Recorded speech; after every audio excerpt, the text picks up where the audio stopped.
الحمد لله والصلاة والسلام على رسول الله. اما بعد، السلام علیکم و رحمت الله و برکاته.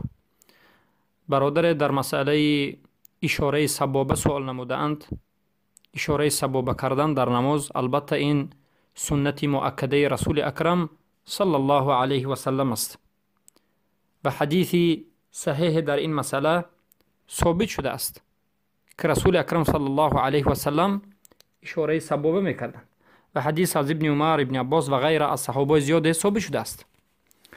و اما مذهب ابو حنیفه رحمه الله فقط در حالت اشهد ان لا اله الا الله، اشهد ان لا اله در همینجا برداشتن رو، و مذهب شافعی در حالت الا الله گفتن، و بعض مذهب احمد ابن حنبل از اول اشهد ان لا اله الا تا آخرش، و مذهب مالک اینچنین همچنین گفتند. و علما میگن هر چهار مذهب در این مسئله قولشون ضعیف است و قول راجح این است که از اولی از به تشهد شیستن تا آخری سلام دادن، یعنی تا آخری تشهد، باید انگشت سبابه برداشته ایستاده شده باشد.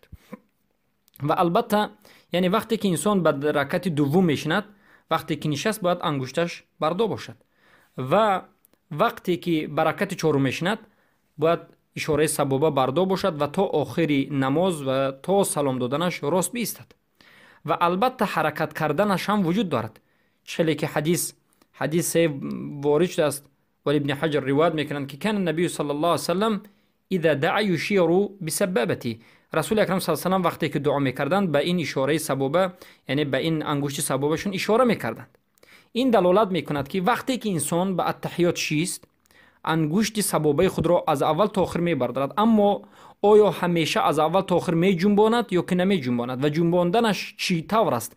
آیا این مثل دایره می جنباند، یعنی کروله می جنباند، یا که راست؟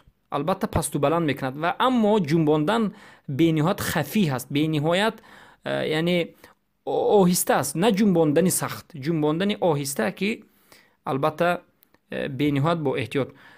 سبب چی؟ سبب این است که سنت پیامبر صلی الله علیه و آله همین طور است و کی وقتی جنبانده میشد همیشه از اول نماز تشهد تا آخرش نه، بلکه هنگامی که پیامبر صلی الله علیه و آله دعا میکردند میجنبانیدند.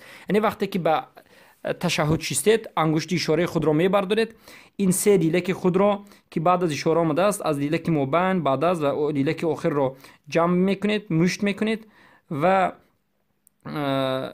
اشاره سبابه رو وقتی کردید، وقتی که مثلا میگید التحیات لله والصلاة والطیبات السلام علی النبی، وقتی که میگید باید این اشارتون کم ترجمه، برای اون که این دعا است السلام علی النبی. البته السلام علیک و رحمت الله و برکاته این چنین آمده است، السلام علیک رسول الله. البته این بعد از وفات رسول الله صلی الله علیه و سلم درست نیست، صحیحش السلام علی النبی و رحمت الله و برکاته. السلام علینا باز میجونید السلام علینا و علی عباد الله الصالحین اشهد ان لا اله الا الله، و بعد از میراد اللهم صل علی وقتی که میگید انگشت کمی میجومد و اللهم بارک الله میگید انگشت کمی میجومد، و بعد از این هر دعایی که میگید اللهم میگید انگشت میجومد. و این سنت است و باید انگشت جمانیده شود و باید از اولی تشهد تا آخر تشهد انگشت باید برداشته شده باشد و این سنت رسول الله است. هر کسی که مخالف این سنت است خطا کرده است و البته هر کسی که این رو دستگیر میکند در بدعت است و باید به سنت رسول اکرم صلی الله علیه و سلم چنگ زده شود.